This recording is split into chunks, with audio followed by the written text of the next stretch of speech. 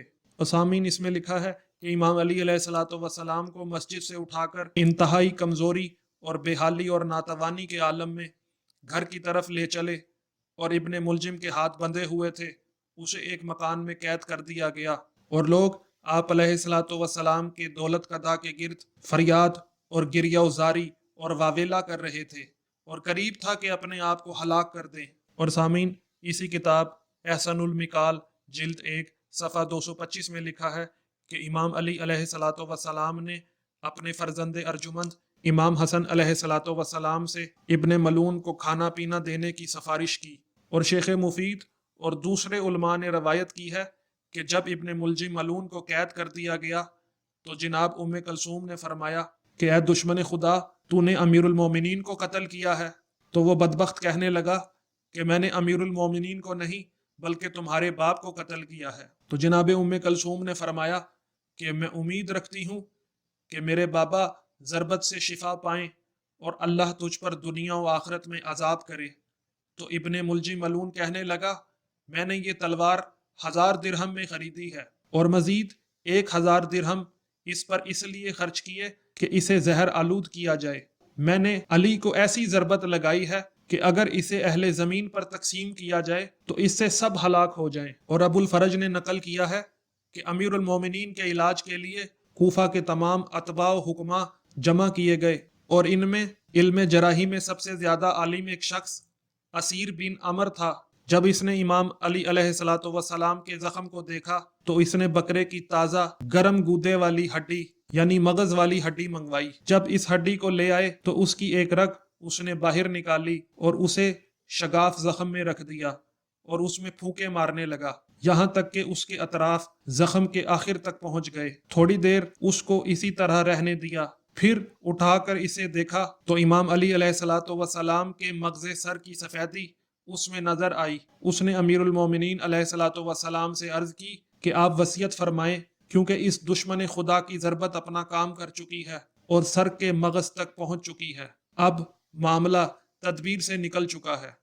اور سامعین، اسی کتاب احسن المقال میں لکھا ہے کہ جب امام علی علیہ الصلوۃ والسلام امام حسن علیہ الصلوۃ والسلام کو وصیتیں کر چکے تو پھر فرمایا کہ اے حسن، جب میں دنیا سے چل بسوں تو مجھے غسل و کفن دینا اور اپنے نانا رسول خدا صلی اللہ علیہ وآلہ وسلم کے بقیہ حنوط کے ساتھ حنوط کر دینا، اور جب مجھے تابوت میں رکھو تو اس کے اگلے حصے کو نہ اٹھانا بلکہ اس کے پچھلی طرف رہنا، اور جدھر میرا تابوت جائے اس کی پیروی کرنا، اور جہاں جا کر رک جائے تو سمجھ لینا کہ یہی میری قبر ہے۔ میرا جنازہ زمین پر رکھ دینا، اور اے حسن، تم مجھ پر نماز پڑھنا اور 7 تکبیریں کہنا، اور جان لو کہ میرے علاوہ کسی کے لیے 7 تکبیریں جائز نہیں سوائے تمہارے بھائی حسن کے، اس فرزند کے جو قائم آل محمد اور اس امت کے مہدی ہیں، جو مخلوق کی ناہمواریوں کو درست کریں گے۔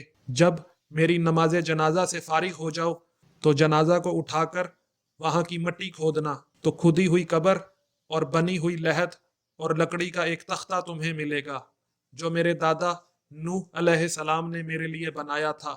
مجھے اس تختہ پر لٹا دینا، اور 7 بڑی اینٹیں وہاں تمہیں ملیں گی، انہیں میرے اوپر چن دینا، تھوڑی دیر انتظار کرنا، اس کے بعد ایک اینٹ ہٹا کر قبر میں دیکھنا، میں قبر میں موجود نہیں ہوں گا، کیونکہ میں تمہارے نانا رسول خدا صلی اللہ علیہ وآلہ وسلم سے جا ملوں گا۔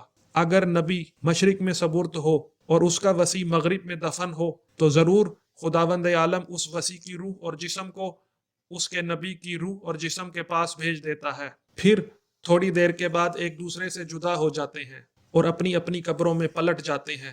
پھر میری قبر کو مٹی سے بھر دینا اور اس جگہ کو لوگوں سے پوشیدہ رکھنا۔